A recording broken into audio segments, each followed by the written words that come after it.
Peace and welcome to the culture here on the Black Star Network. I'm your host, Farajii Muhammad. Thank you so much for tuning in and being a part of the conversation. Folks, we got a lot to talk about. First and foremost, let's talk about the big conversation. It's official. Senator Tim Scott, the Black GOP representative, has announced his presidential run. We'll talk about the implications of his candidacy. Also, let's talk about Dems' policing policy. Have they moved away from being progressive to now just trying to win elections? This is the big discussion as Ms. Sherelle Parker seems to be getting closer to becoming Philadelphia's next mayoral hopeful. We'll have that conversation. Also, we'll be checking in with our Dr. Bridget, MD, for this week's Reclaim Your Wellness, as she talks to us about the implications of social media, TikTok, and other platforms on children. Yep. Just don't tell your children not watching T.O. Black Star. We'll have that conversation. And I got something else for you. So stay with us. It's a lot to discuss on today's edition of The Culture right here on the Black Star Network. Let's go. Woo!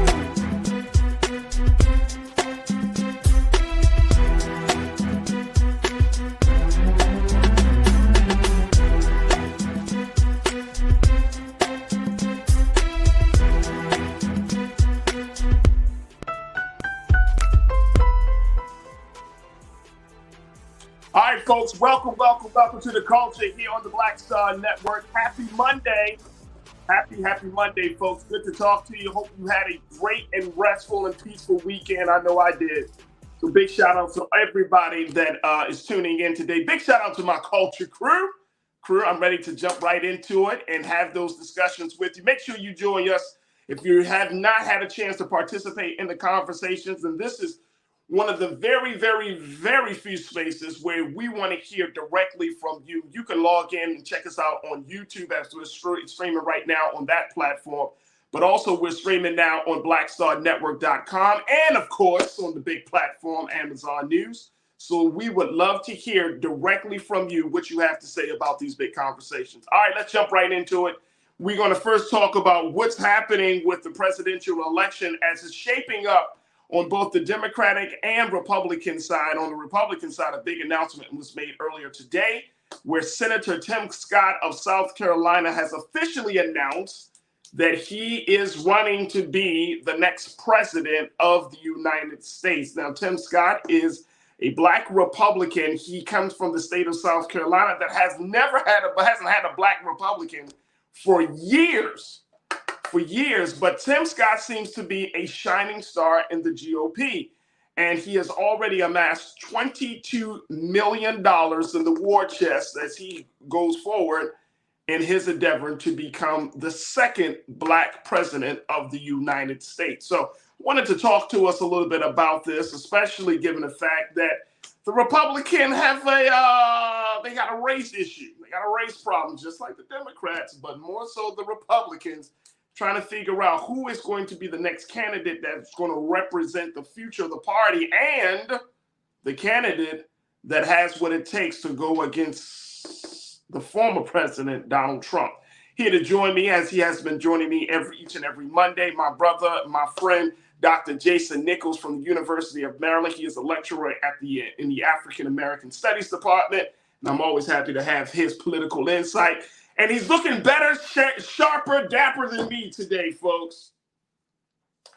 Yeah. Oh, boy. I got to stop bringing you on, man, because you're upstaging me, Jason. You're upstaging me, brother. Never that, my brother. You always sharp. I appreciate that, man. I appreciate it. First and foremost, bro, good to talk to you. Let's talk about your guy, Tim Scott, Senator Tim Scott. Jay, if you don't know, Dr. Nichols is always on conservative platforms.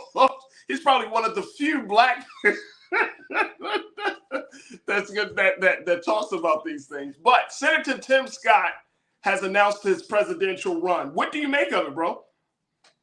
Well, I think he knows that he has no chance of actually becoming president. I think that this is a run for to be a running mate. I think he could be chosen by any number of the candidates. Everybody but Nikki Haley would probably choose Tim Scott if they're smart.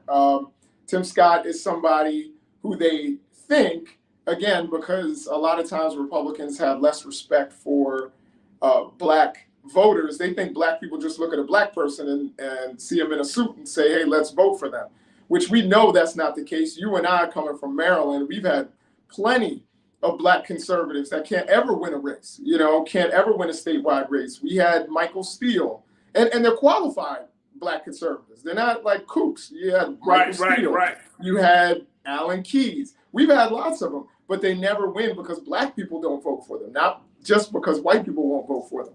I think Tim Scott is a good running mate, particularly if you match him up against Kamala Harris. I think that's what they're looking for. I think that's what Tim Scott's calculus is.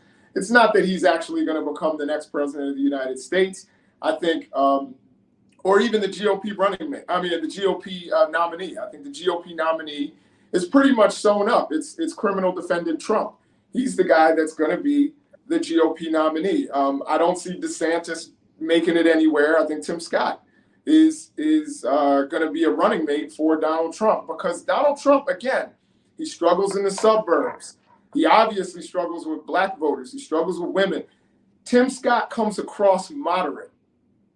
And so a lot of people on the right, this isn't about getting black votes. It's about getting some black people to sit at home and then to convince the white folks in the suburbs who may like Donald Trump on his policies but don't like his presentation. It's like, oh, well, Tim Scott will be the adult in the room. And he's black, so you can't make the argument, because of the small-mindedness of some people, they'll say you can't make a race argument. He's not racist because, look, he has a black running mate. Although they never do that for Joe Biden. Right. So I think, he's running for VP. That's his calculus right now. He's not trying to be president. Some people, the crew has already chimed in on this, Doc, and I'm sure you know what the consensus is about Senator Tim Scott. Diane Harris, you said Tim Scott is a joke and not intellectually smart. Brian Hall, you said Tim Scott is running for vice president. Let's see here. Tiana checked in and said Tim Scott has no chance. So, and then Hayward checked in and said another Walker, another Herschel Walker. Is he that bad? No. Even I have to speak up for Tim Scott and say he is not Herschel Walker. That's a whole nother level. Right. He may be bad. I may not like his policies, but at least he has policies. And I would probably disagree to a certain degree that he's not intellectually smart. I'm not sure that that's true. I'm not sure that it's not true. I know it's a double negative, but I think that he, from what I've seen, is relatively intelligent. I don't think that's his downside. I think it's that he is ambitious and is willing to throw people under the bus, including his own people. We're talking about a guy who said that he's been stopped by the police because he's black, but then says America's not a racist country. He knows the foundations of this nation. He talks about how he came from a single parent household and all of these things, but then doesn't talk about the structural barriers that other young black people are facing and older black people. So I think, the right is going to try and take him, not because they want your vote, Black Star Network viewer. They don't want your vote. They want you to sit at home. They want you to say, look, you don't like Joe Biden and you don't like Donald Trump. And, Donald Trump isn't any more racist than Joe Biden because, look, he has a black person and so does Joe Biden. So, and this guy comes from South Carolina, so he's, so they cancel each other out. So just stay home. That's what they want from you. They want you to say, I don't like Joe Biden. He can't talk. He's old, and not vote.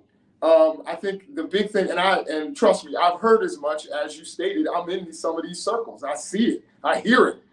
I'm the, I guess I hate to say the spook that's out by the door sometimes, or Invisible. If you read The Invisible Man, sometimes they have these conversations and I hear them. So they just like, black people sit at home. They're not trying to win your vote with Tim Scott. You know, Right. they're trying to tell people in the suburbs we're not racist. But the thing is that with the Republican Party, they're not trying to get a massive amount of black voter support, though, right? It's because every time I've heard this conversation, like I remember having this conversation, I think you and I had it, and I've had it for a couple other folks about Donald Trump and the support that he gotten from black men. Like he's not looking to grab 20, 30, 40% of the black male vote or black voter, market. They're talking about 10, 12%, how that can be the difference. Is that still the strategy you think the GOP is going to, that's the end goal rather, that the GOP is going to be reaching for at this point with even Absolutely. Absolutely. They're not, going to go back on police reform. They're not going to talk about police reform. They're not going to talk about any of these issues. They want somebody who can get up there like Tim Scott or like Daniel Cameron or others and say, look, I'm black. They don't have, it's not about the diversity that the Democratic Party has. They want to make people in the suburbs who are uncomfortable, white folks in the suburbs who are uncomfortable with Donald Trump and some of his statements and even some of the policies and some of the things that have been said and say, look, we got a black guy with us.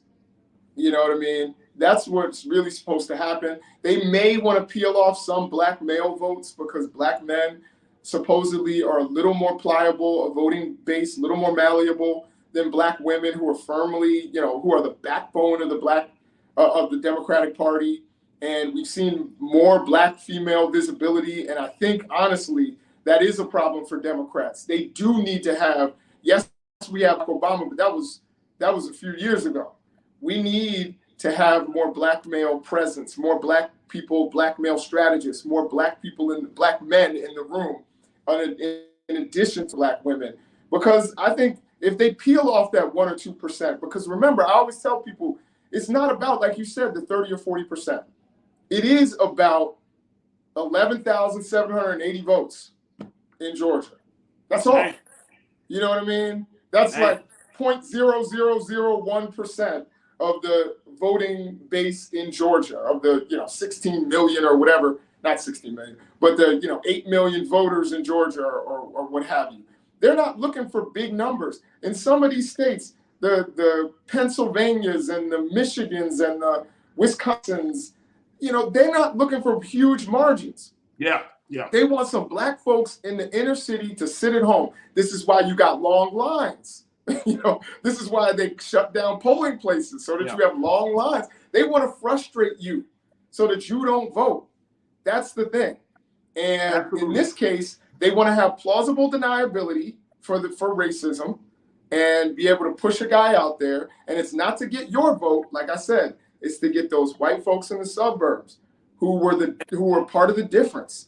And Doc, I want to kind of expound on that because I want to share with you and with folks what Tim Scott said, because I think he's going to be touching a different chord with his campaign than what we have been seeing coming out of the overall GOP party. Folks, we got to take our first pause. When we come forward, more conversation about Senator Tim Scott of South Carolina announcing his presidential run today. He's one of many Republicans that are looking to dethrone former President Donald Trump. You want to get your take, folks. Join us in a conversation on YouTube. We're streaming there live and on Black Star Network and, of course, on Amazon News. Stay with me. We got a lot to discuss as we continue the conversation here on The Culture on the Black Star Network.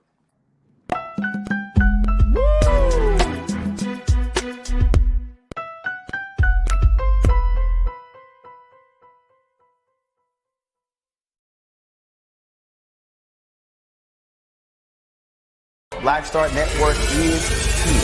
Oh, no punch! I'm real revolutionary right now. Thank you for being the voice of Black America. All momentum we have now, we have to keep this going. The video looks phenomenal. See, this difference between Black Star Network and black-owned media and something like CNN. You can't be black-owned media and be scared. It's time to be smart. Bring your eyeballs home. You dig? When you talk about blackness and what happens in black culture, we're about covering these things that matter to us speaking to our issues and concerns. This is a genuine people-powered movement. There's a lot of stuff that we're not getting. You get it, and you spread the word. We wish to plead our own cause. Too long have others spoken for us. We cannot tell our own story if we can't pay for it. This is about covering us. Invest in black-owned media. Your dollars matter. We don't have to keep asking them to cover our stuff. So please support us in what we do, folks. We want to hit 2,000 people, $50 this month, raise $100,000. We're behind 100,000, so we want to hit that. Y'all money makes this possible. Checks and money orders go to P.O. Box 57196, Washington, D.C. 20037-0196. The Cash App is $RM Unfiltered. PayPal is R Martin Unfiltered. Venmo is RM Unfiltered. Zelle is roland@rolandsmartin.com.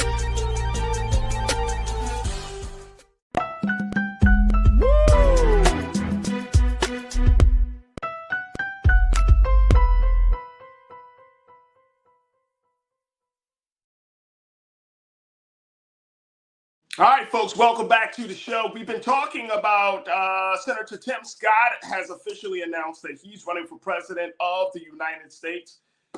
Senator Tim Scott is a black man representing the Republican Party, and he's looking to take the party to the next level. Now, the thing is about Tim Scott is that he wants to position himself as the guy that is coming from the South, that has come from humble beginnings, and then at the same time has a connectedness to the pain that black people in this country have endured as a result of being disenfranchised and marginalized. And he often talks about that in his conversation and his rhetoric, but saying that he trying to position himself as the trailblazer, the guy that's going to lead us through all of the madness, through all of the racism, through all of the oppression, all of the discrimination.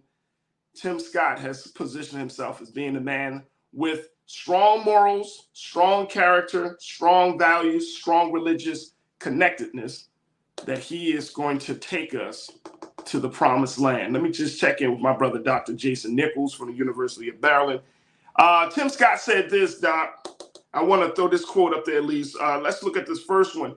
This is what Tim Scott said today in his remarks as he announced his presidential run. He said, "Our party and our nation are standing at a time for choosing victimhood or victory, grievance or greatness."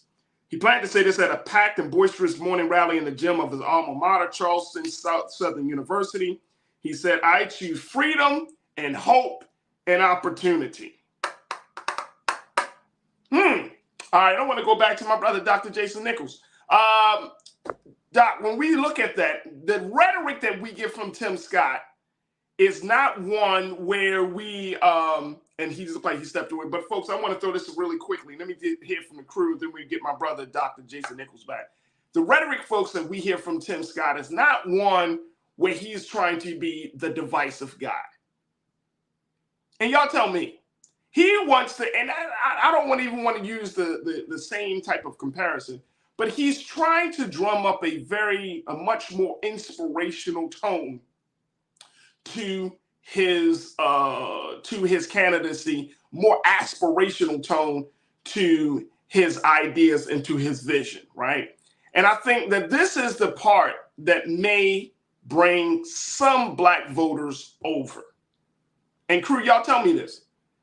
If he becomes more inspirational, if he becomes more aspirational, if he becomes the guy that is going to, that has shown himself to be the guy who has been, quote unquote, living the American dream. He's a part of a party that he knows that has not been, that has not shown great interest in black people, but he's working through that. I'm doing my part to try to open this party up to be more inclusive. Do you think that this is going to bring more people in, especially more black voters? Folks, I want to get your take on this as we have this conversation. And so many of you are checking in. So big shout out to all of our new watchers here on the show today as we have this discussion. But do you think that Tim Scott's approach of being aspirational, of being of showing that he can, if he can get through the party, if he can make some headway in the party, that it might draw or bring more black voters into the party. If he can be a symbol of inclusiveness, and you heard Dr. Jason Nichols just say this a moment ago, folks. He's not talking about big chunks. All you got to do is get a couple of slivers of the black vote, and it could change the dynamic. It can change the game in a very, very significant way. Let me go back to you, crew, and hear what you got to say. Many of you have been bringing up some of the past comments that Senator Tim Scott has made, some of the past things that he has done. For example, Tiana, you checked in and said Tim Scott fumbled the George Floyd Policing Act, that he was one of the voices that stopped that policing act from getting some forward movement. Yes, absolutely. But TJ, as Tiana said, Tim Scott's fumbled. TJ, you checked in and said he has a chance. Yes, because we like success, not poverty. So y'all see me making this face all the time.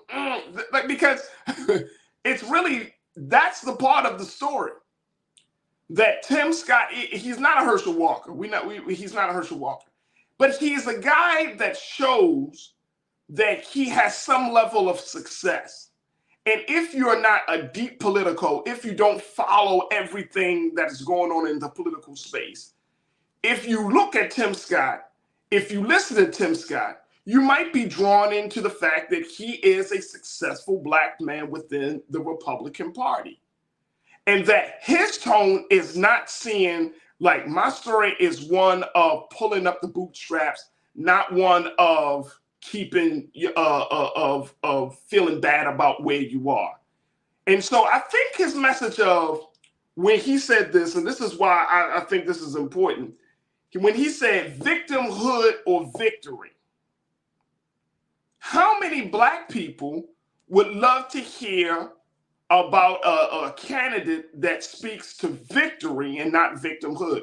And we have to admit, folks, that there are a number of folks who criticize the Democratic Party because they often make black people look like victims. All right? Real Brooklyn, check in. You checked in and said this. Only reason why I'm giving Tim Scott an ear. Come on. See? I'm telling y'all. We can't just write him off, because Real Brooklyn, you said something. You said only reason why I'm giving Tim Scott an ear is because he defeated Strom Thurmond's son in the House of Representatives run in 2009. We all know who Strom Thurmond was, so he has my interest. And guess what, Real Brooklyn? I think you aren't the only one. I think you aren't the only one who feel that way.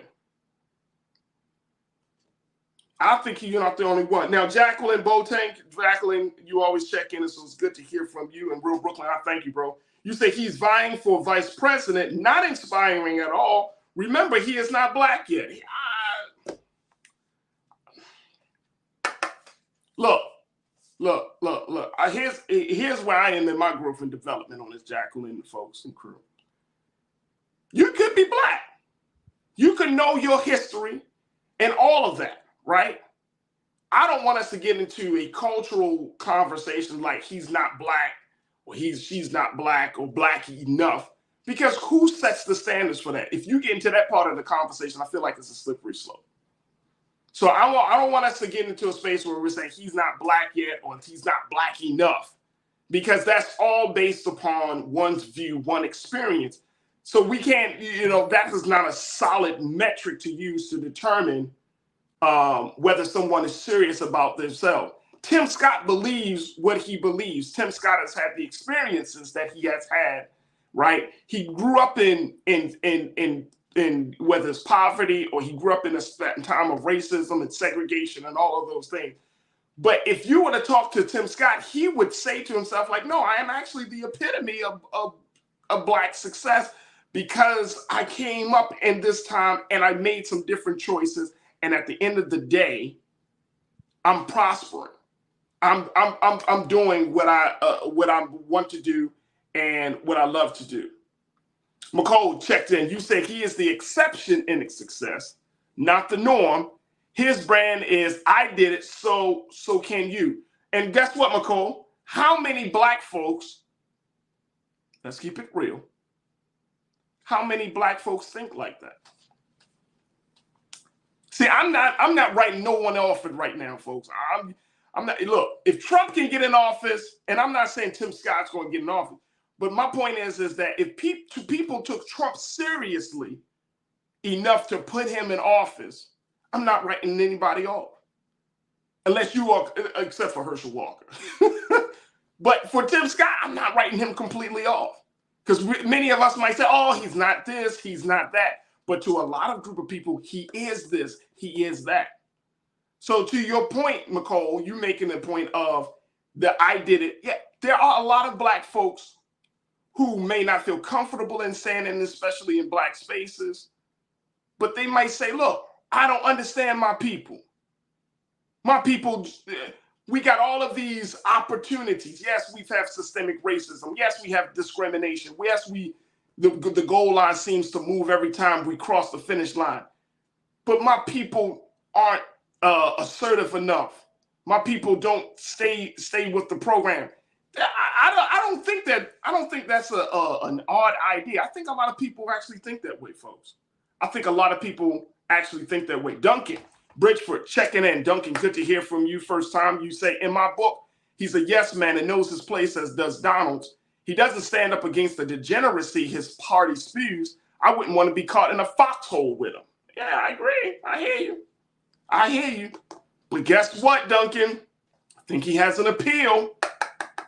I think he has an appeal for those who don't know, for those who are looking for an alternative, for those who can look past his statements and say, yeah, but there's a certain level of success that he brings to the table. So it's going to be very, very, very interesting to see how his candidacy plays out. But folks, I don't think we should write him off. As much as you might not agree with them, I might not agree with them. The fact is that somebody's going to be putting in there. Just very quickly, he has $22 million in his war chest. He's raising money. Folks, resources are backing him. And so we will see how his campaign continues to unfold here. But Senator Tim Scott is not, I don't think he's one to be written off. I just don't think so. All right, folks, we got to take another quick pause. When we come forward, let's switch gears. Let's talk about the other side, the Democrats, and how their policing policy may change and might look a little bit like the GOP. We'll have, I'm going to share with you what's happening in Philadelphia, and I want to get your take on whether you agree or disagree with this new policy. So stay with me. That conversation is up next here on The Culture on the Black Star Network.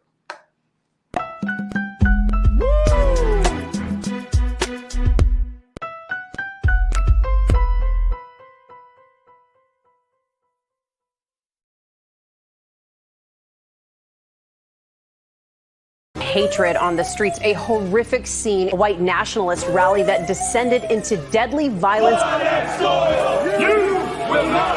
White people are losing their damn minds.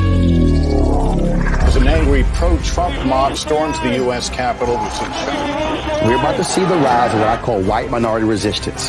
We have seen white folks in this country who simply cannot tolerate black folks voting. I think what we're seeing is the inevitable result of violent denial. This is part of American history. Every time that people of color have made progress, whether real or symbolic, there has been what Carol Anderson at Emory University calls white rage as a backlash. This is the rise of the Proud Boys and the Boogaloo Boys. America, there's going to be more of this. Here's all the Proud Boys, guys. This country is getting increasingly racist in its behaviors and its attitudes because of the fear of white people. The fear that they're taking our jobs, they're taking our resources, they're taking our women. This is white fear.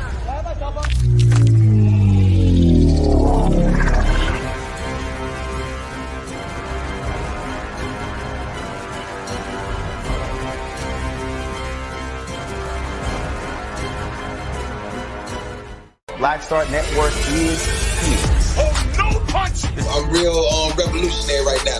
Thank you for being the voice of Black America. All momentum we have now, we have to keep this going. The video looks phenomenal. See, there's a difference between Black Star Network and black-owned media and something like CNN. You can't be black own media and be scared. It's time to be smart. Bring your eyeballs home. You dig?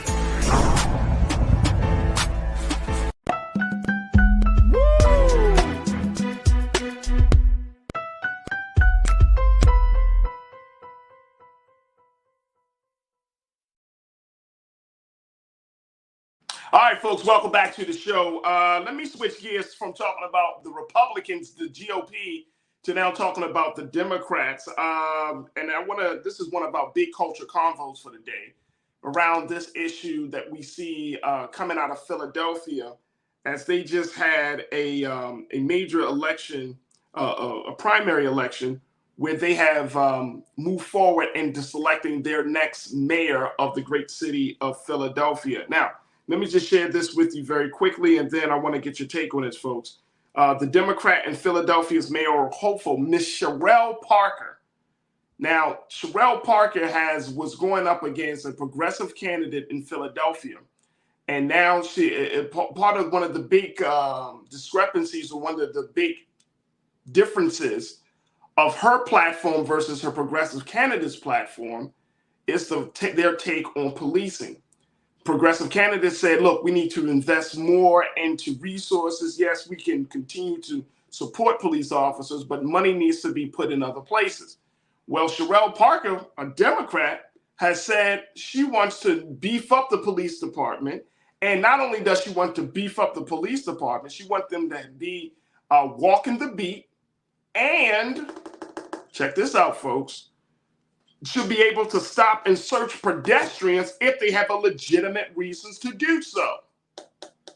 Yeah, let me just share this with you. Take a look at this first quote here, folks, as we're looking at what's going on in Philadelphia. The Democrat in Philadelphia's mayoral hopeful, Sherelle Parker, who will almost certainly become Philadelphia's next mayor, wants to hire hundreds of additional police officers to walk their beats and get to know residents. She wants to devote resources to recruiting more police, and says officers should be able to stop and search pedestrians if they have a legitimate reason to do so.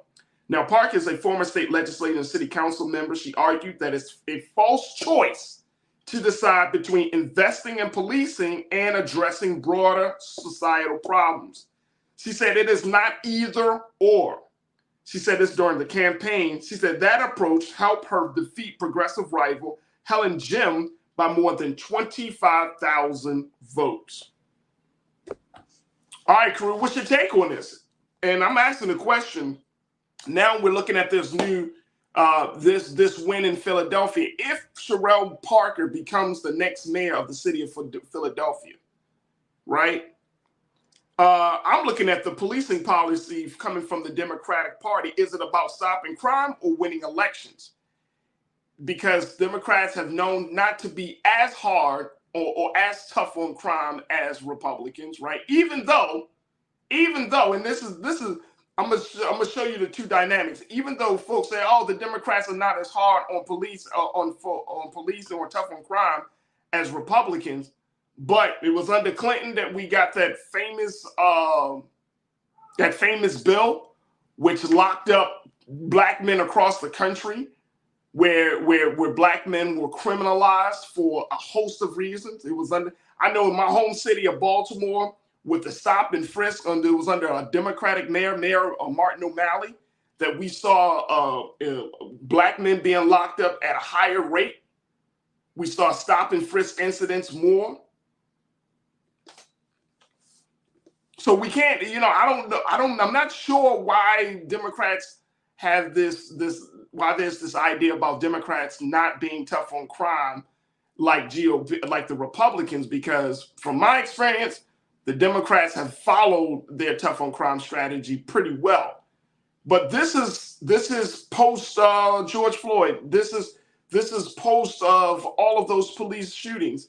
This is post the larger discussions about, how we should defund the police, that now we're seeing that Democrats may be turning a page on getting tough on crime at a time where people have been calling for more progressive, bold action to take place. And we find out that a lot of these candidates who are taking more of a progressive approach are less appealing to voters who want to get tough on crime. So is it about stopping crime or winning elections? And this is what I'm asking from the Democrats' point of view, folks. Share your thoughts as we have this conversation, because I think so many of us, we want to see crime stopped, but we do want to see some advancement in policing. Can we do both? Sherelle Parker says it's not about either or. We can do both. But I'm not sure if this is the right take or the right measure for us to take. Lori, you checked in. Lori Park said, well, her city is going to lose millions with all of those lawsuits. There are too many lawsuits. Too many lawsuits. Walumbo the Goat, you checked in and said, frisk you under the law. I'm with that if law has been violated. Okay. If the law has been violated. If the law has been violated. Let me just share with you very quickly, before we take our next pause here, let me share with you what one political science professor out of Temple University in Philadelphia had to say about this. I'm talking about Michael Sansis. Michael said this. Take a look at this quote, folks.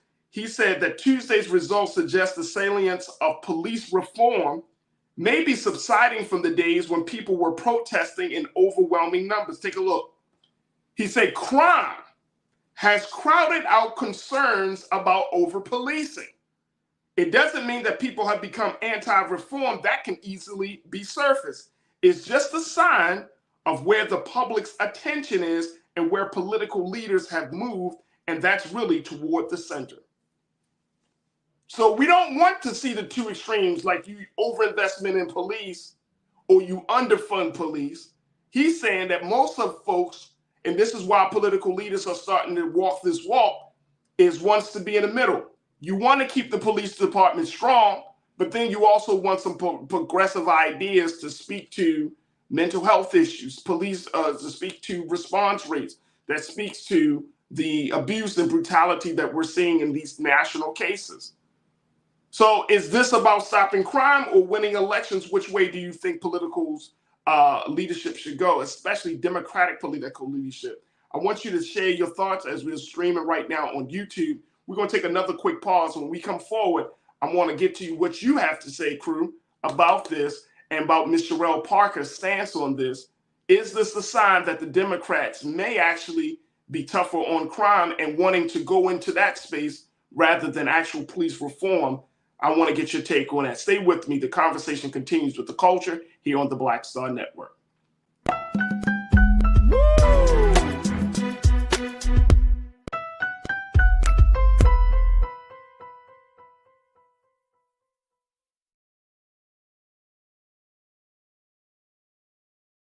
Pull up a chair, take your seat.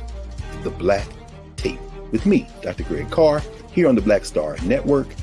Every week, we'll take a deeper dive into the world we're living in.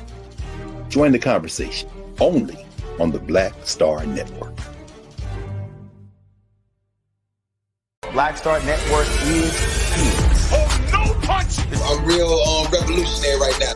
Thank you for being the voice of Black America. All momentum we have now, we have to keep this going. The video looks phenomenal. See, this difference between Black Star Network and black-owned media and something like CNN. You can't be black-owned media and be scared. It's time to be smart. Bring your eyeballs home. You dig?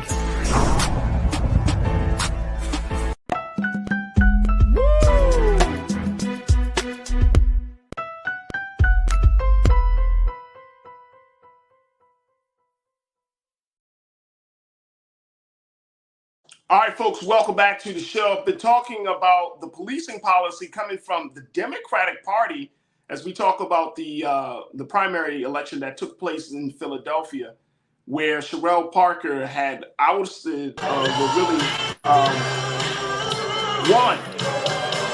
Yeah, take a look at that.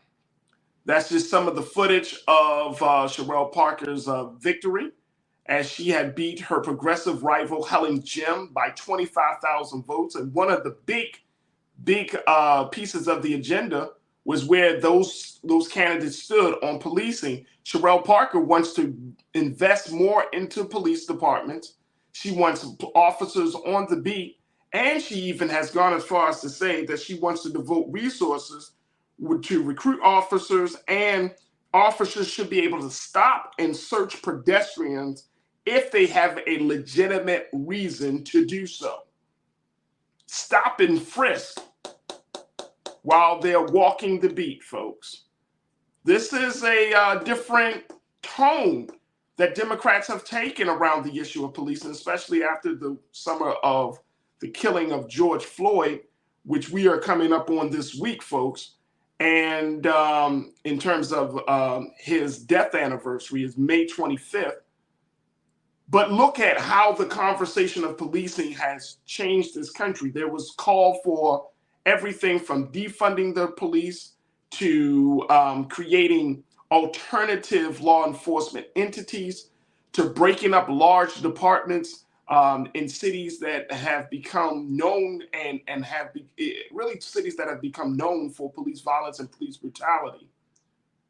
So to now, we're getting back to having a more tougher on crime stance, coming from not the Republican Party, but from the Democrats.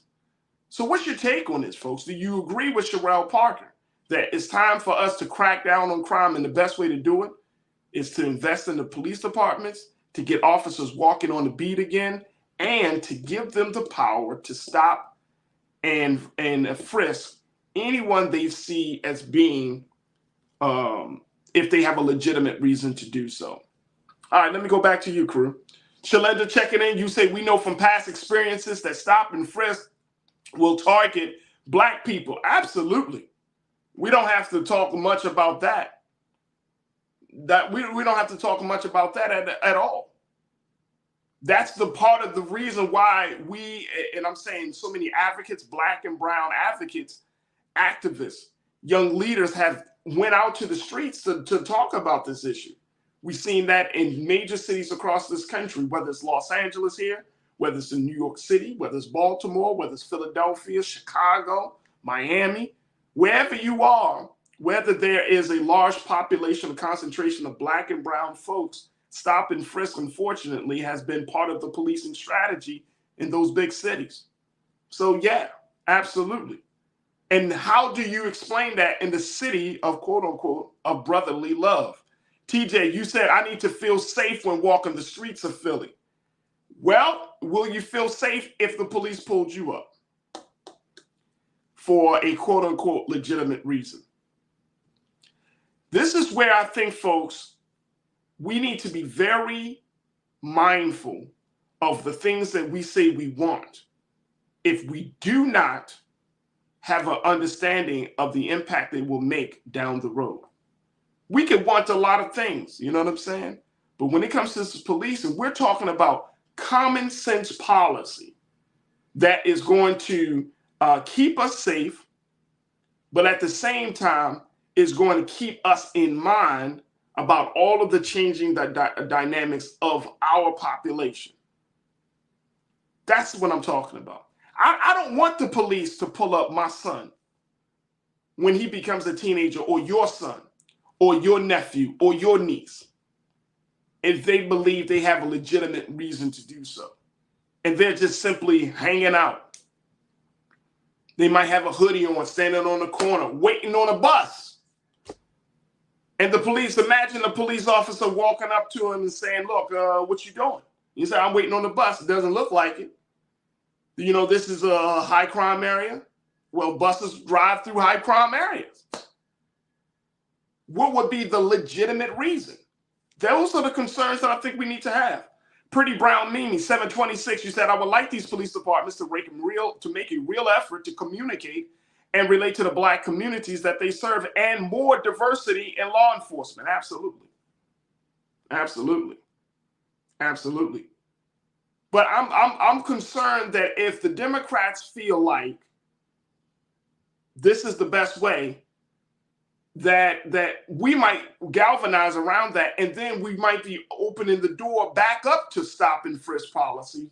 We might be ushering for police to abuse us and to profile us. That's the concern that I really do have. And if Miss Parker said these things because, she talked to her constituents and people say, look, we were tired of the crime, the rising crime rate. And I get that. But I can't believe that in this day and time, folks, I cannot believe that in this day and time that we can't think of some alternatives. You got more nonprofits that have emerged. We talked about that. There are, Black nonprofits who are on the ground that can assist police in this process. You're talking about churches and mosques and other faith institutions that can assist in this process. You mean to tell me that the only strategy to deal with crime or rising crime in the cities is more police and getting back to a policy that has disenfranchised us and marginalized us and abused us? That's the only option. Is that what we're saying? In a city that is full of Black folks, this is the only option.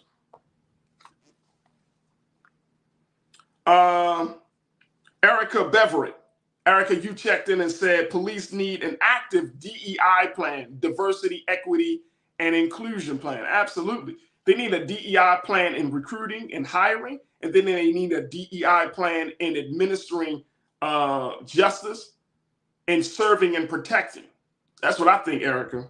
So you're absolutely right. You're absolutely right. Tiana, you said like Black folks were asking for the 94 crime bill. Perfect. And that's one of the things. Remember, I said that came under Bill Clinton, a Democrat. So, and look, if you look at the history, we often kind of characterize it that, Biden was there, Bill Clinton was there. Black leaders were there.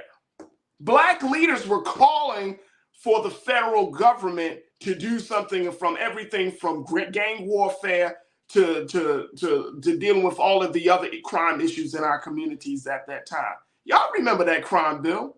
Y'all probably got family members that have become, that were abused and victimized under the crime bill. But y'all remember it. And see, we got to keep in mind, folks, that sometimes we in our own frustration and our wanting to see some change, and it's understandable, but those sentiments can be whipped up in such a frenzy that it gives us nothing. It really creates a situation where policy that is not in our best interest to be used against us because we just have a genuine desire to feel safe and secure in our homes and our communities. But then somebody else will take that very natural sentiment and make it unnatural, creating policies that are against the very interest. I'm not saying that if you want to feel safe in your communities that you want to see Black folks get their head busted by police. I know that's not the case. But there aren't any checks and balances. There aren't any boundaries on how certain policies like this get enacted. And I think that's the thing. That's the great concern. So I'm all for making sure we make our community safe and decent places to live.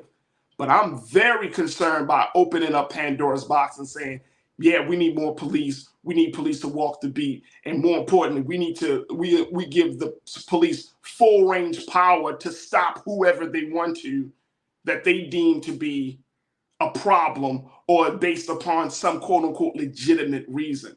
I'm very concerned about that. I am not looking to bring back the 2024 crime bill in the city of Philadelphia. How about you? How about you? So folks, I want us to think through this. And I'm bringing this story up because I want us to think through this. We can want one thing, but we better damn sure have a plan on how we can make that one thing good and in the best interest for us all. Look, I got to take another pause. When we come forward, we're going to switch gears. Let's stop talking about crime. Let's talk about health and wellness. We're going to be checking in with Dr. Bridget Williams, MD, to give us this week's Reclaim Your Wellness and so much more. So stay with me. It's The Culture here on the Black Star Network.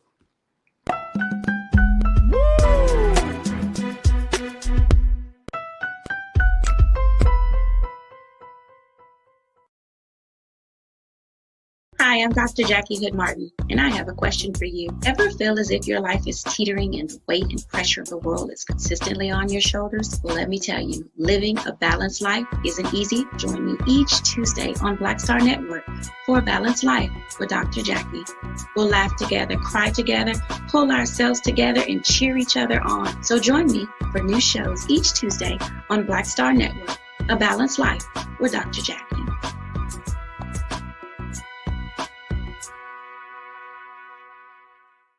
When you talk about blackness and what happens in black culture, we're about covering these things that matter to us, speaking to our issues and concerns. This is a genuine people-powered movement. There's a lot of stuff that we're not getting. You get it, and you spread the word. We wish to plead our own cause. Too long have others spoken for us. We cannot tell our own story if we can't pay for it. This is about covering us. Invest in black-owned media. Your dollars matter. We don't have to keep asking them to cover our stuff. So please support us in what we do, folks. We want to hit 2,000 people, $50 this month, raise $100,000. We're behind $100,000, so we want to hit that. Y'all money makes this possible. Checks and money orders go to P.O. Box 57196, Washington, D.C. 20037-0196. The Cash App is $RM Unfiltered. PayPal is R Martin Unfiltered. Venmo is RM Unfiltered. Zelle is Roland at RolandSMartin.com. Hatred on the streets, a horrific scene, a white nationalist rally that descended into deadly violence. White people are losing their damn minds.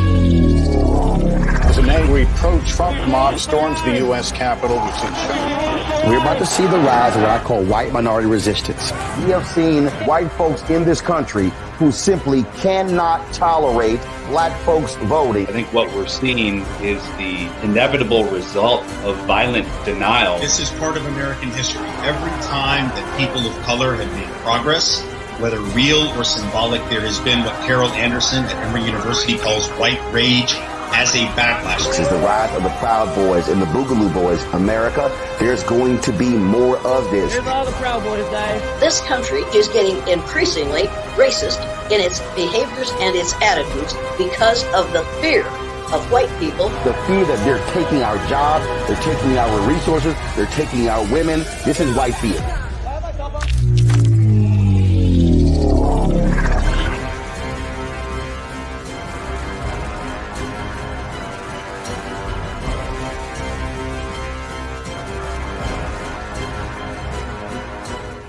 Pull up a chair, take your seat. The Black Tape with me, Dr. Greg Carr, here on the Black Star Network.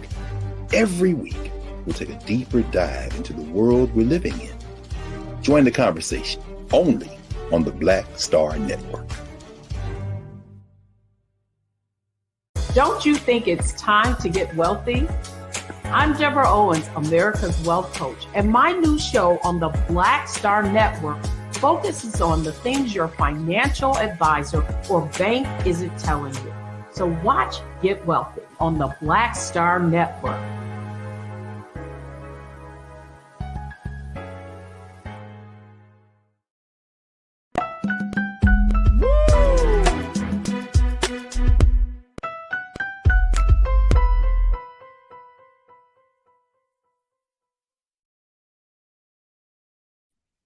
All right, folks, it is Monday, and as we have been doing every Monday, is as much as we talk about the political and social things, we got to talk about health and wellness.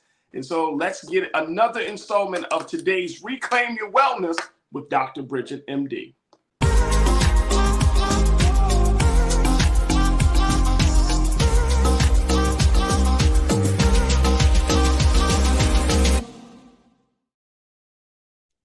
All right, Dr. Bridget, good afternoon. How are you, sis?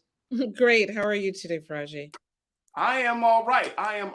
Let's talk a little bit about something that I think a lot of parents and school folks, and now a lot of states have actually been talking about. I said that we're trying to shift gears from the politics of health and wellness, but this is actually a political conversation just as much as it's a health and wellness conversation.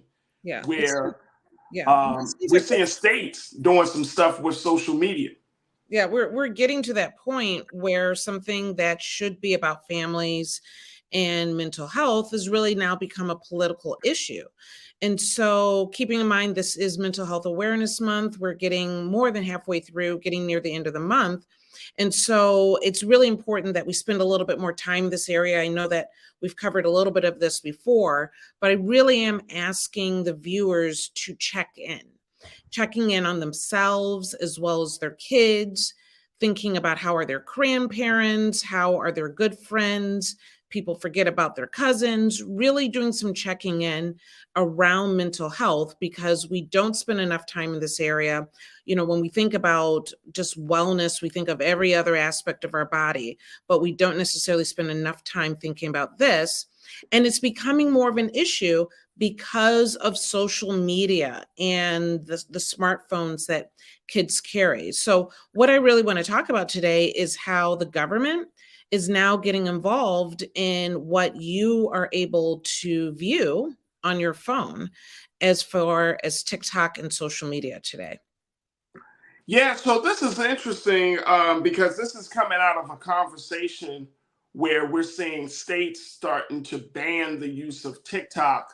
And I'm talking about the actual app, folks. They're not allowing TikTok to be used in the state. This is very, very interesting and a little scary in a sense, right? Because it's like 1984, Big Brother is watching type of thing. But I can understand why some states are having some concerns because we're seeing that on these social media platforms, there are different contests, there are different things. Young children, particularly, are being exposed to adult content in a very, very unhealthy way. And this comes out of what we're seeing. Montana, the first state to completely ban TikTok. Now, some people might say Montana. I mean, who you know what I'm saying? Like, it's a smaller state. But I think the big thing is, can this be enforceable given the fact that this is social media? Like what are you going to do? Are you going to, how do you put a ban on something like this? Does that mean that it's not allowed to be downloaded in the phones? I mean, it gets into a lot of the weeds of this stuff.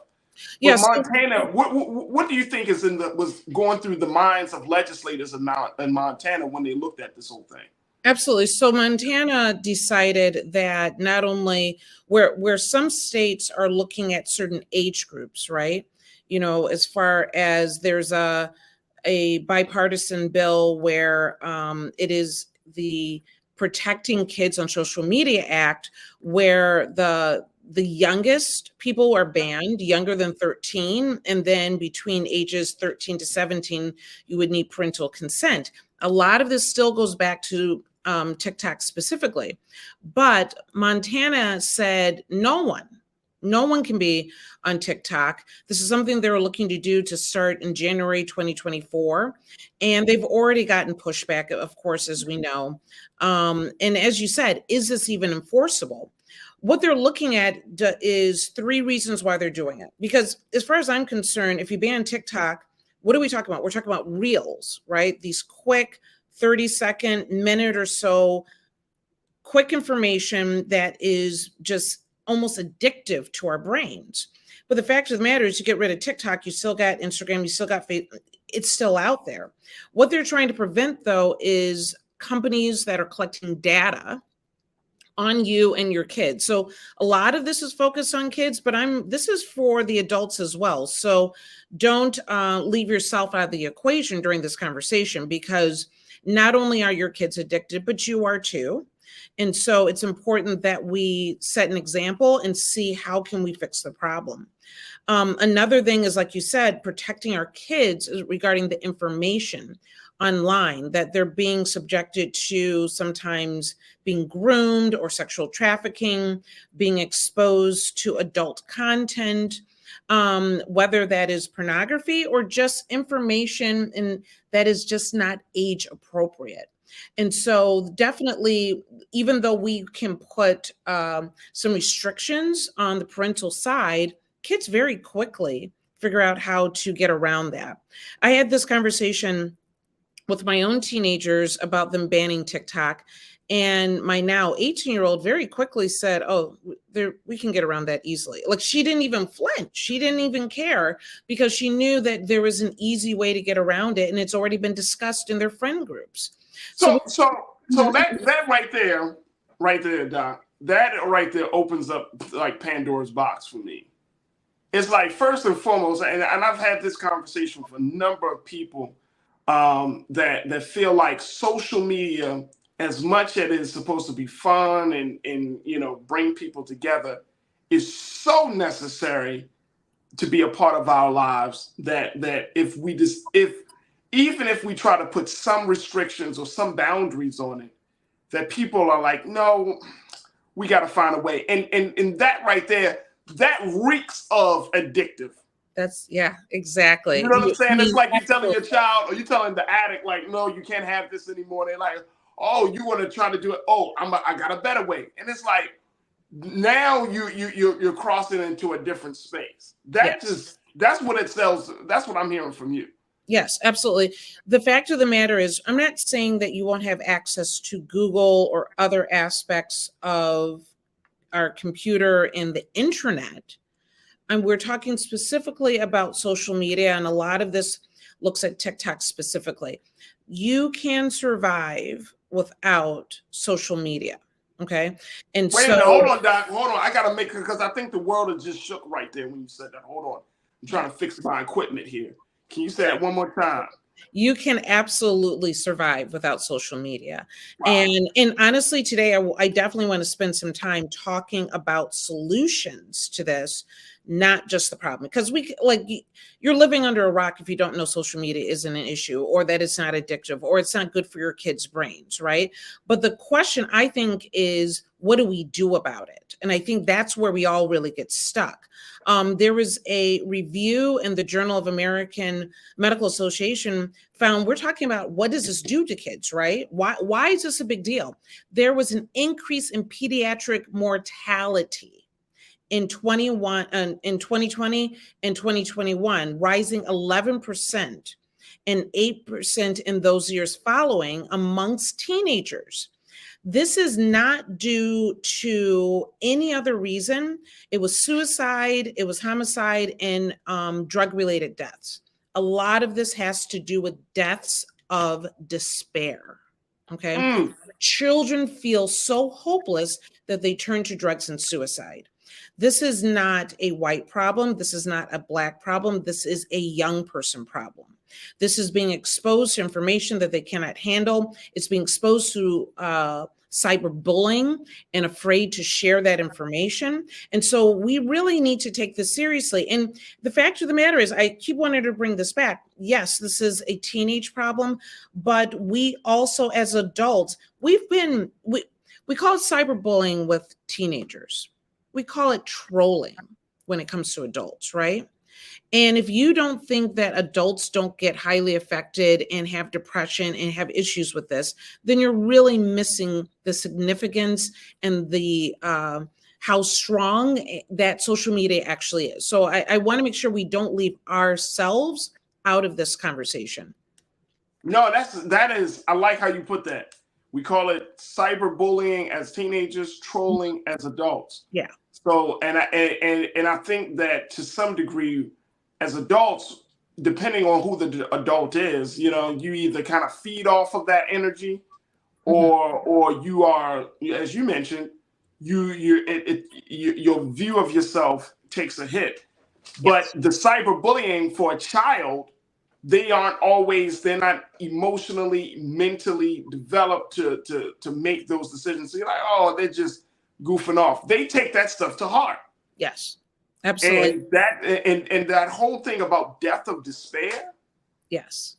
And it's a horrible situation. I think one big difference for adults versus our teenagers or young people is that many times if we have someone trolling us, it's rarely someone that we really know personally, though I've had that happen as well, right?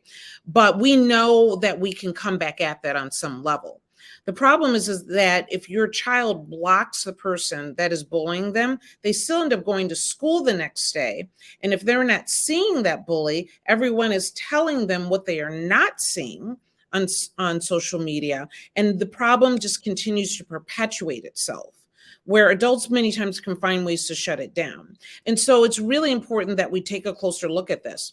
Even with this overuse of cell phones and social media, there was a book out not that long ago by Jean Twenge that talks about the fact that our kids' brains are developing very differently, that a 12th grader now is about emotionally developed as an 8th grader in previous generations.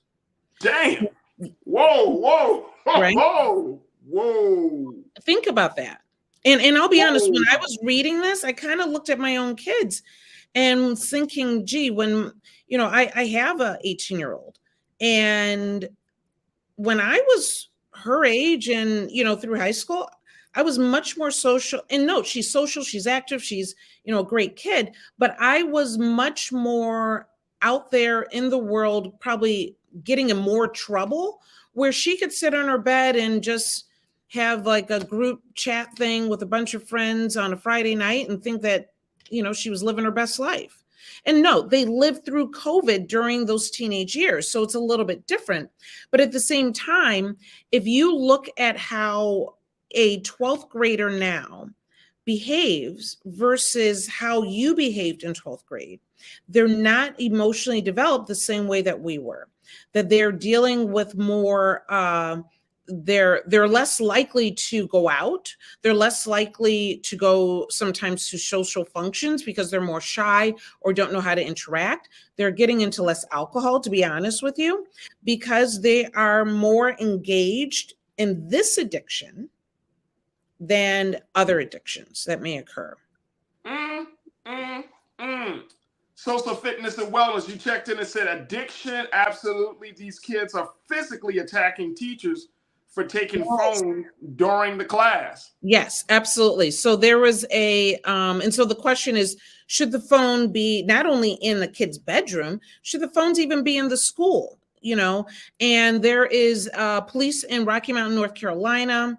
There was an investigation over a fight over a cell phone between a substitute teacher. Also in Tennessee, high school teacher was pepper sprayed twice by a student who became irate that her phone was being taken away. I saw the video for that. Doc. And I mean, all he was trying to do was take the cell phone. Yeah. And she went off. But I did read, and I'm just please correct me, that there's some dopamine levels, like what we're taking in affects the serotonin and the dopamine in our brain. So like we get excited when we get a notification versus when we don't. Like, can you explain that before we take our next pause? Yes, absolutely. So basically, just as you're explaining that the same hormonal experience that you have with other addictions, whether it's opioids or gambling or shopping or whatever it may be, it's a surge of excitement in your brain, as you said, with dopamine, right?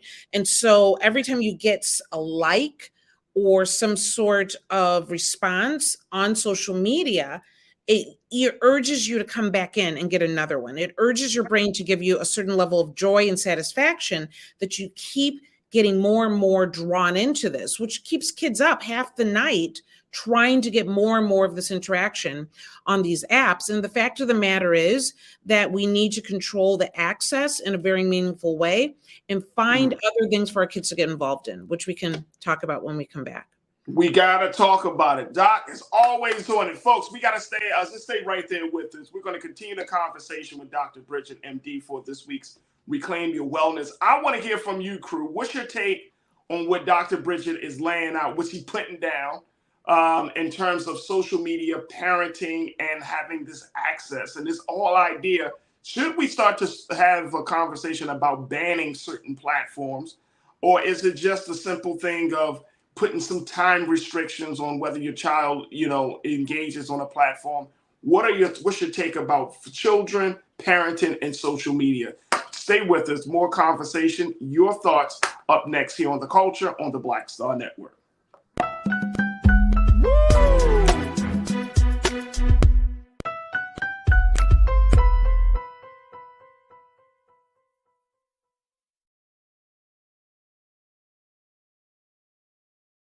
Hi, I'm Dr. Jackie Hood Martin, and I have a question for you. Ever feel as if your life is teetering and the weight and pressure of the world is consistently on your shoulders? Well, let me tell you, living a balanced life isn't easy. Join me each Tuesday on Black Star Network for A Balanced Life with Dr. Jackie. We'll laugh together, cry together, pull ourselves together, and cheer each other on. So join me for new shows each Tuesday on Black Star Network, A Balanced Life with Dr. Jackie.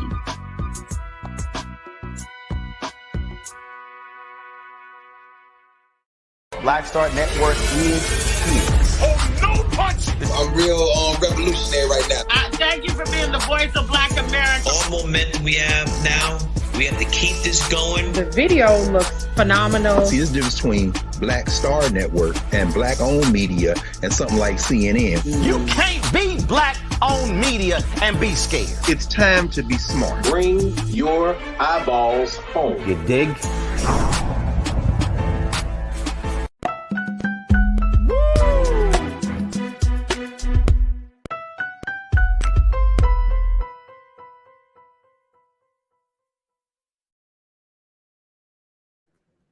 All right, folks, welcome back to the show. We've been talking to Dr. Bridget, MD, our resident family physician here on The Culture, to talk to us about a host of things for this, for her Reclaim Your Wellness segment. And this week, she's talking about parenting, social media, and the politics of it all. And Dr. Bridget is putting out some jewels, folks, some diamonds for us to consider as we are having this very, very big, and I would say this is an ongoing conversation. I don't know how many households. I know it's a big thing in my household. I mean, the iPad, the use of access to getting on YouTube and TikTok and other social media. I think this is like, if this is not one of the top 3 things that parents have to deal with, of course, the top one is safety and security. But then once you know in the house, it's like, all right, so what you doing while you're in the house? You know what I mean? Like social media, your children have access to these type of platforms, to these apps. That is another major concern. I want to get some folks from some of the some thoughts from our crew as they share their take on this, Dr. Bridget. First and foremost, McCole checked in and said, I believe that it is the parents, caregivers' responsibility to monitor their children online and offline. Online and offline. So, McCole, you saying it's the parents' responsibility, which I truly agree with. I think that as a parent, especially if you have younger children, but once you get into the teenage years, you have to build some level of trust with your child to be able to have those conversations with them. It's not going to be easy.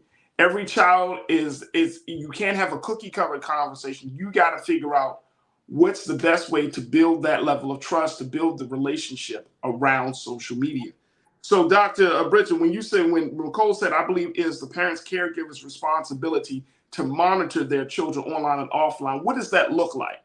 Does that look like putting some boundaries on the time that they're on social media? Or does that look like, all right, you're on TikTok, you're going to see some wild stuff, having a conversation about the quality of the content?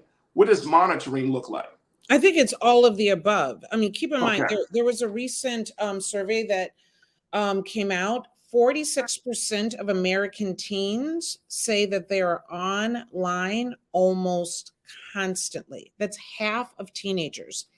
Almost constantly. And 35%, 46% said constantly, and 35% said almost constantly. And so keep in mind that your kid is on there all the time. Where are you? Right? And that means that even when they're at home at night, even when you're all together, they're still on there all the time. That's half of teenagers. So monitoring goes beyond just taking the phone away. It goes really like, get in there. Have the conversations. What are you looking at? If you are all sitting around sitting on the couch on your phones, and you know that's what's happening. Yep. What are you looking at? Let me tell you what I'm looking at. I will tell you one thing I do with my kids, that when I am on social media and I find something interesting, I share it with them. If I think it's interesting, if I think they could benefit from it, if I think it's funny, there's one thing to make it a negative. It's another thing to make it something that can bring you together. Great point. Conversation is really, really important. So let me throw out some ideas to you. And keep in mind, I want to make people realize that we're not just talking about being on the computer or social media. We're talking about children and anxiety. Okay. We're talking about what this does to them. We talked about the addiction and the dopamine, but we also need to be aware that the anxiety and the depression that it might cause. There's a new documentary that's out called Anxious Nation. Okay. And it says that 29% anxiety is increased by 29% in the recent years. And so kids, like almost a third of kids, are more anxious than we've ever seen before. And so if you're dealing with this, if you want to dig deeper, definitely look up anxiousnation.com. They have 2 contributors that will be significant. The Kenya Hamed, who is a neuropsychologist that is going to have input on there. And Tim Story is a pastor, author, and speaker, and he also talks about this as well. So definitely look that up. It's something that's just came out, and I think it's worthwhile for people that have kids. And sometimes you don't recognize anxiety right off the bat. You sometimes see combativeness or withdrawal, and many times it can be anxiety. Absolutely. Absolutely. Let me get back to what the crew is saying, and I'm glad that you brought up this point. Tiana checked in and said, this is why we need to log off and take a break from social media. We need to normalize taking a break. Absolutely. Absolutely. So there used to be something called screen time off. It was an organization that they would have a week where they would celebrate getting rid of not just your phone, but television, all screen time. And they would provide activities and things all around the country, things that you could go to really kind of get away from it, take a week off from the screen, and giving parents ideas of what to do with their children of all ages. It was a nonprofit that eventually, I believe, might have lost some of their funding, but it's something that you can still do at home in some ways as well. And so the first thing I would say is, as you started to mention here, set your own house rules. Why does the government have to decide what's going on in your house? Right. Set your own house rules. Don't let the phone be the babysitter. And then even create some sort of reward system for the amount of time that they're able to get away. Because keep in mind, if there's addiction, if they're that set, then, and you do have those dopamine surges, you're going to have to slowly pull them away from it and maybe provide a different type of reward as they get further and further away. Oh, absolutely. Absolutely. Cheese toast. I'm sorry.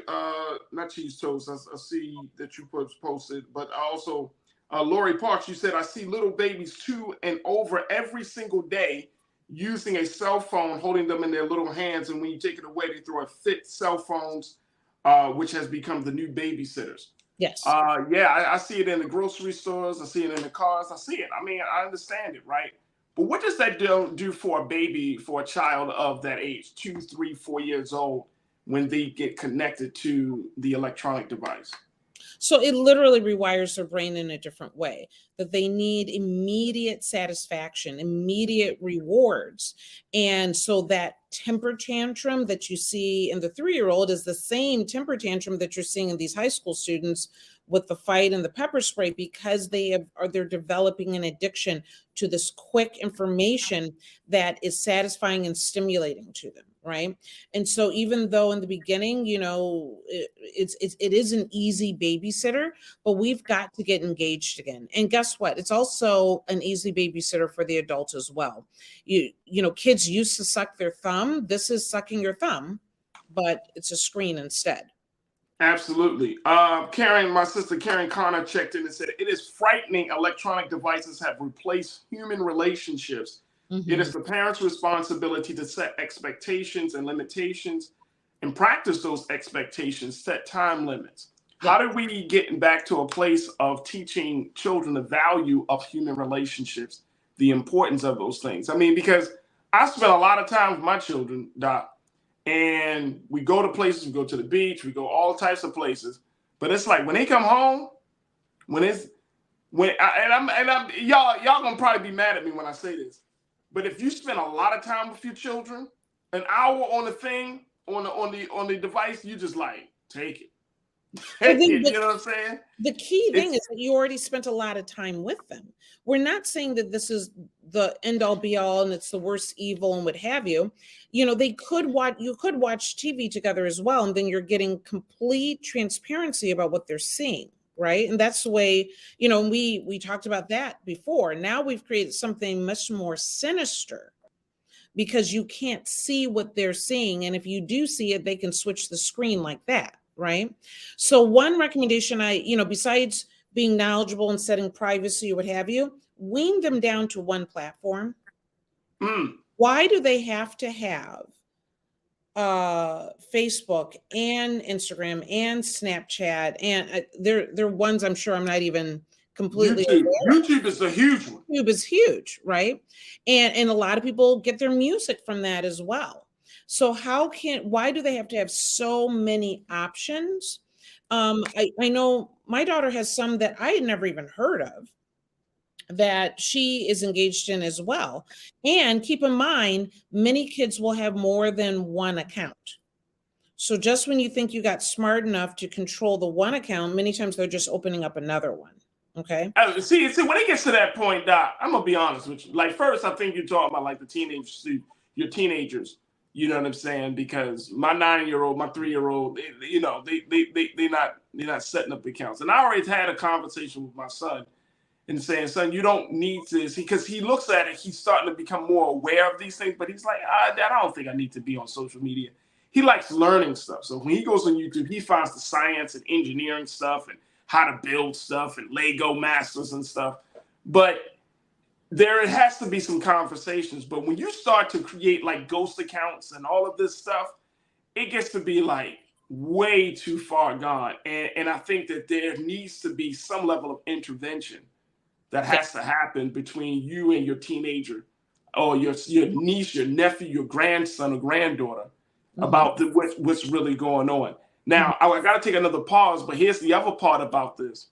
And if you could speak to it, because we've been talking about children, but the adults, we see more and more adults, especially right in your field, that will jump on TikTok, Facebook, or Instagram to get medical and health information. Yes. Let's talk about it. You want to talk about it now? I thought you said I'm just kind of like marinating on the fact that I'm just seeing so much of that happening. And I'm like, yo, talk to your doctor. Like, don't go to some influencer to be like, yeah, this is how I learned about how to cure myself. Like, what the hell is going on? Folks, we're going to continue the conversation with Dr. Bridget and, of course, with you. Join us in the discussion. Post your comments on YouTube as we're streaming there now. And, of course, we're streaming on Black Star Network and Amazon News. And stay with us. It's The Culture here on the Black Star Network.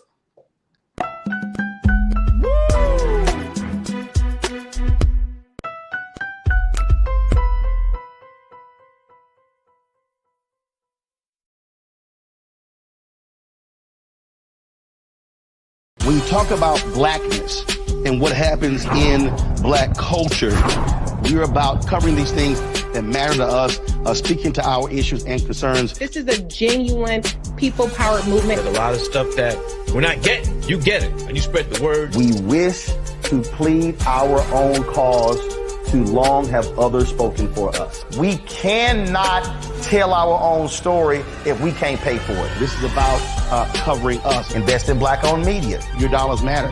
We don't have to keep asking them to cover our stuff. So please support us in what we do, folks. We want to hit 2,000 people, $50 this month, raise $100,000. We're behind 100,000, so we want to hit that. Y'all money makes this possible. Checks and money orders go to P.O. Box 57196, Washington, D.C. 20037-0196. Cash App is $RM Unfiltered. PayPal is R Martin Unfiltered. Venmo is RM Unfiltered. Zelle is Roland@RolandSMartin.com. Black Star Network is here. Oh, no punch! I'm real revolutionary right now.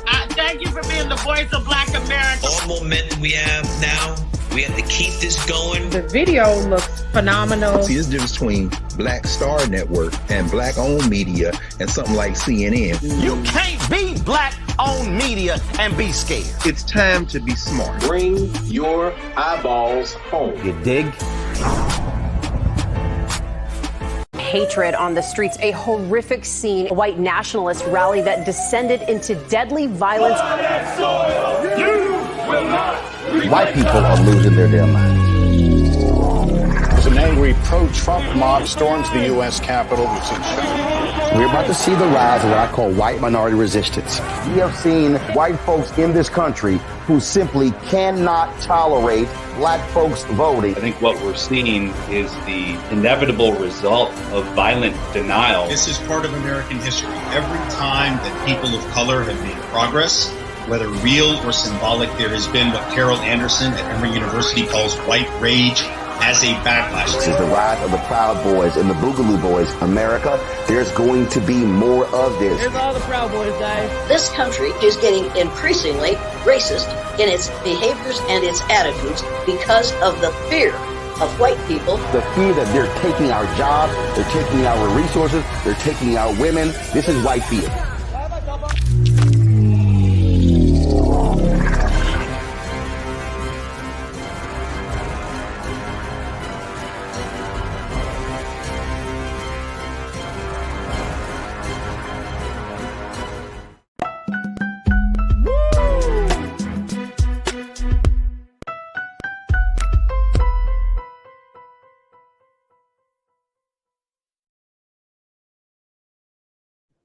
All right, folks, welcome back to the show. We've been checking in with Dr. Bridget, MD, for this week's Reclaim Your Wellness segment, as we talked about everything from social media, the impact it has on children, and the impact that it has on adults when it comes to parenting and understanding things in the world.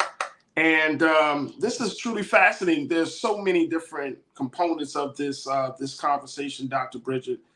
Before I talk about the impact that it has on adults, we have one crew member, Nolan J7439, said, Dr. Bridget, can you speak a little on how adolescent brain development coupled with unsupervised internet use contributes to certain social dysfunctions?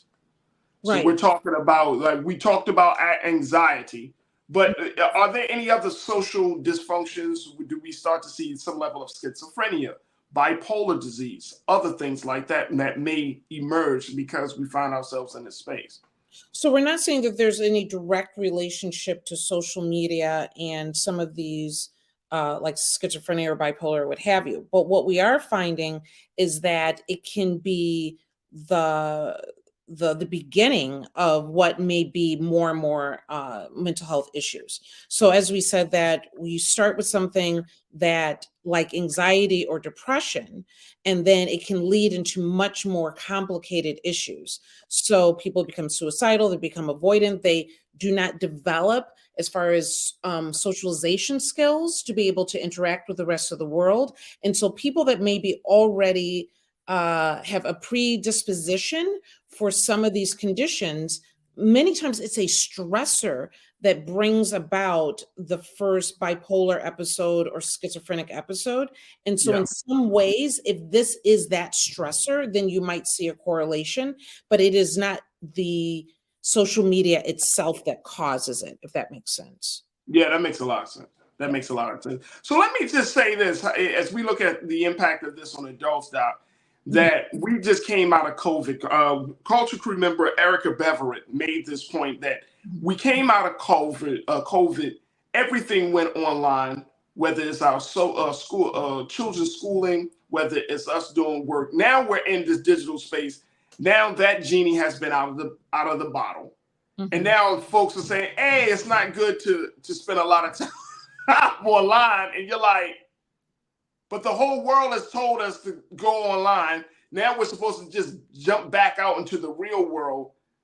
how is that? How can you reconcile those two realities? And Erica also said, as we talk about folks going to social media to get some form of guidance about health and wellness, she said a lot of folks can't afford doctor visits, so we may lean on some social media understanding. We have been told that social media is the place to go. This is our new reality. And now it's like, nope, that's not the new reality. That was only a new reality for 2 years. But now it's time for you guys to get back out into the real world. How do we handle that? The fact of the matter is that we've talked before about Black people in particular do better when they have physicians that look like them, that understand them, that can relate to them, and do individualized patient care, right? So when you decide to seek medical advice from, like you said, an influencer or someone that sometimes is being paid to recommend certain things, you cannot say that that is for you, number one. Okay. We've seen the downfall of Dr. Oz, who is, I believe he was a neurosurgeon, if I'm not mistaken, or a neurologist. And then, of course, he's doing a social media platform. That is not the issue in itself, but he was often recommending things that had no medical sounding whatsoever. And people bought into it. Okay. We can't necessarily look at these platforms and assume that what they are saying is for you. The fact of the matter is that when you're going to the doctor, particularly if you're going to the pediatrician for your child, that pediatrician should be asking about the screen time. They should be asking about how many accounts, how much time, how is this affecting you? Have you had bad episodes, emotionally related to social media? And if the child or the parent says yes, then this should be treated like any other medical condition. Either some sort of recommendation should be put in place, a follow-up should be set, that this isn't something saying, oh, well, do better, get rid of the phone, I'll see you in 6 months or a year. This should be considered the new medical condition that the pediatrician should be addressing, because the downfall of this is only worse. So do not put your pediatrician or your doctor's feet to the fire and expect more when it comes to this. And then for adults, you're saying that adults that are exposed to this level of all of this content, that it does play onto them. Does it become harder? I mean, you're a family physician. Does it become harder for you to do your job if your patients are coming to you? Well, I saw on Instagram, Dr. TikTok told me. Does that make your job harder when you're like, you got to debunk that process, deprogram your patient from that, and then reprogram them and understanding that there are other alternatives, a very real alternative to whatever problem they have? I think at the end of, that's always been there. Before there was social media, there were the television shows or just the media in general, right? Something comes up and people ask me about it. Before that, I was getting, the latest newspaper, article that was sharing, some new fad. So that's always been there. And that's not necessarily a negative. If I find that to be threatening, that's my problem. That's not the patient's problem. At the end of the day, if I have a good relationship with that patient, I'm going to be able to take what they're bringing to me, consider what applies to them, and then also help them through this information, because they're really coming to me because something has been shared with them and they're trying to apply it to their life. So I don't consider that a threat. I consider it's all information coming to the table. The fact of the matter is, if I have adults or kids that seem to have issues with more social media and the information, I recommend leave the smartphone at home. Get a flip phone. Get a flip phone that you're using, whether it's the kid takes it to school. Okay, you can use a burner phone and it doesn't cost that much. You won't have some of these issues. It'll get you away from it, but you can still have contact with your kid. Adults are doing it now too. It's become very popular for adults are saying, I still have a smartphone when I need it, but day to day walking out the door, they take a flip phone that doesn't have all that information at their disposal constantly. If this is a real problem for you, that is a solution. Another thing is, just like at the bar or a big party and people put the car keys into the bowl, when people come home at the end of the day, those phones should go into the bowl or the kitchen or into the charging station or however you want to, address this. And most of the time I hear from parents, adults as well as kids, that, oh, well, this is my alarm clock. Alarm clocks aren't that expensive. Get a regular alarm clock to wake you up. Get the phone out of the adult bedroom as well as absolutely out of your kid's bedroom. Plugging in the phone should be in another location so that they are not waking up in the middle of the night and you're not waking up in the middle of the night, dealing with social media and, being drawn into the space that actually it's a waste of time. It slows down your day. It makes you less productive. Absolutely. Absolutely. Man, oh man, Dr. Bridget, you always breaking it down. Look, is there going to be an after chat about this today? Absolutely. I have some more suggestions about how to manage this for adults as well as for kids, as well as some other resources that I think people find interesting. So I will see you at 5:30. And folks can definitely log on to Dr. Bridget's IG page. If you don't follow her, make sure you do. Follow her on Instagram and on Twitter and all social media. But she has those after chats, 5:30 p.m. Eastern Standard Time, right on her IG page. Phenomenal discussions about things that we talk about here and some additional information she can provide. And it's just a great way to get your questions answered by our very, very, very cool and laid back and just overall just knowledgeable Dr. Bridget, MD. Doc, thank you so much for joining us again this week. We look forward to reconnecting with you soon. Absolutely. Thank you, Farajii. You're welcome. All right, folks, we got to take another quick pause. When we come back, let me share with you some good news. Stay with me. It's The Culture right here on the Black Star Network.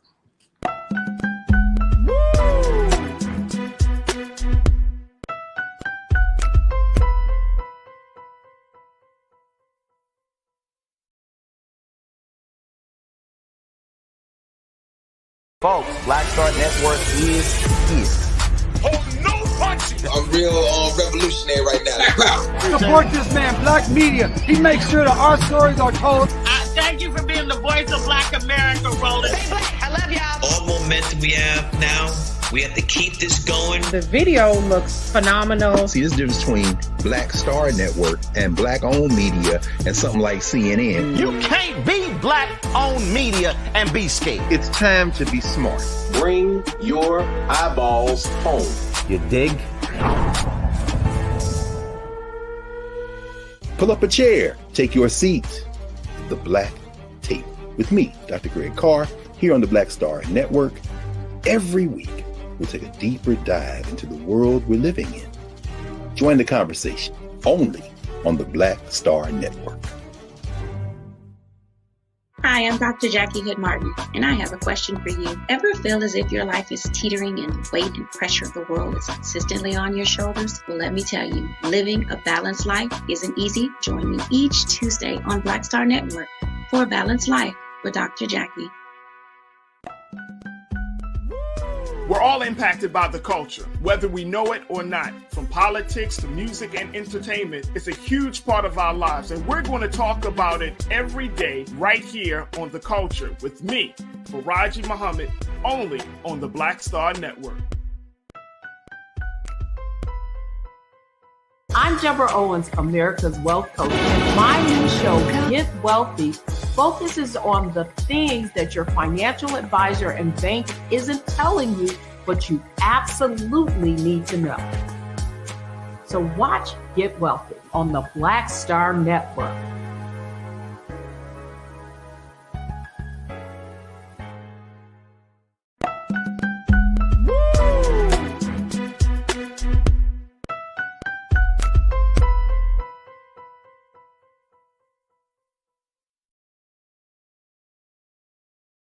All right, folks, welcome back to the show and our final conversation. It's just something that I saw trending that I wanted to share with you, some good news, and it's about Miss Brittney Griner. Of course, the Brittney, of course, serves as the center for the Phoenix Mercury WNBA team, and she is back playing basketball, folks. She is back playing basketball, and when she came out to play over the weekend, this was the warm welcome she got back at home. Take a look.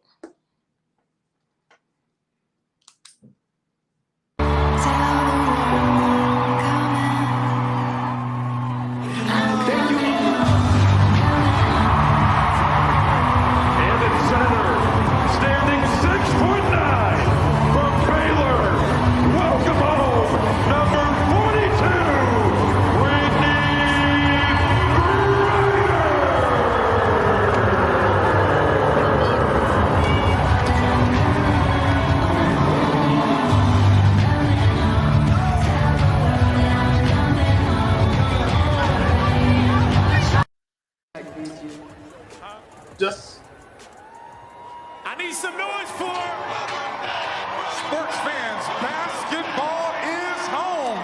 Let's show some love and join us in welcoming BG.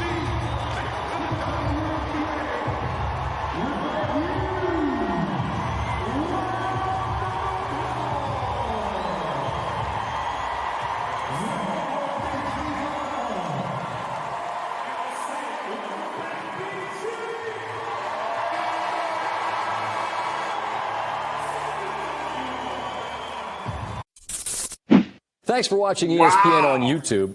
Wow. Big shout out to BG, Brittney Griner. Welcome back. When the Phoenix Mercury actually played the LA Sparks here on Friday night here in Los Angeles at the crypto.com arena. If you went downtown where Crypto is, they have this big, like, it's crazy. Crypto's huge arena, but right in downtown LA. But on the side of one of the buildings, they had this huge poster of Brittney Griner. Nike had put this out. All they had was a picture of Brittney Griner holding the basketball, kind of facing downward. And they just said one word, home. It was very, very touching. So Brittney Griner is back. Even though the Phoenix Mercury's have lost their first 2 games of the season, as they kick off the season, she has been feeling the love both at home in Phoenix and abroad around the country. And we just welcome her back to the hardwood floors, and more importantly, welcome her back home here at the United States. And after undergoing that very, very crazy, just that crazy situation in Russia, it's just good to see that she's coming back to something that she loves, which is back to her fans and to basketball. So welcome home. Welcome back, Brittney Griner, and we have been pulling for you here on the Culture on the Black Star Network, and it's good to see you back on the hardwood floor. All right, folks, that's going to do it for us. I want to thank all of you for tuning in. I want to thank my dynamic team. I want to thank Joel. I want to thank my team member, my producer, Maddie. I want to thank my engineers for the day, Lise. Thank you.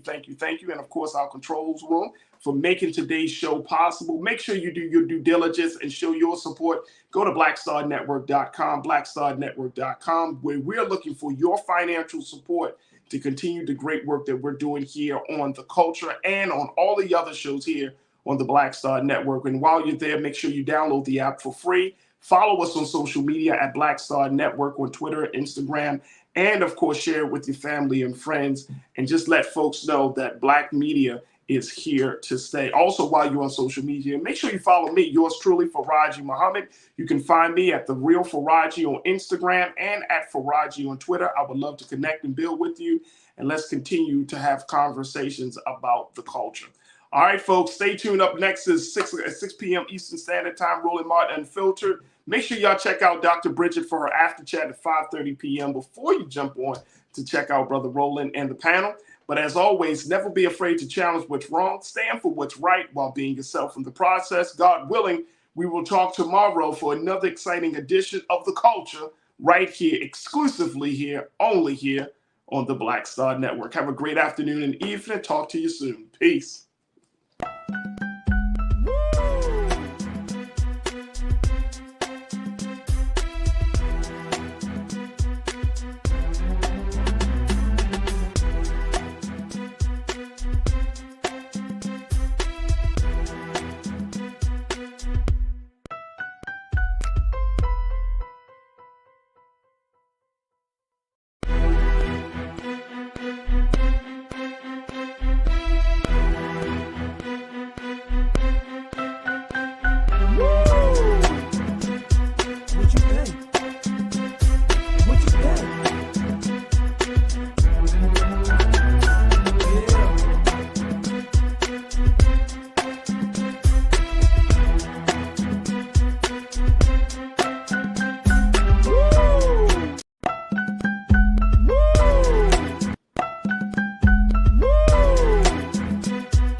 Deborah Owens, America's Wealth Coach, and my new show, Get Wealthy, focuses on the things that your financial advisor and bank isn't telling you, but you absolutely need to know.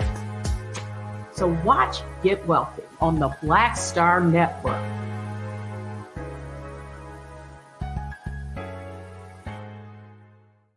Black Star Network is here. Oh, no punch! I'm real revolutionary right now. Thank you for being the voice of Black America. All momentum we have now, we have to keep this going. The video looks phenomenal. See, there's a difference between Black Star Network and black-owned media and something like CNN. You can't be black-owned media and be scared. It's time to be smart. Bring your eyeballs home. You dig?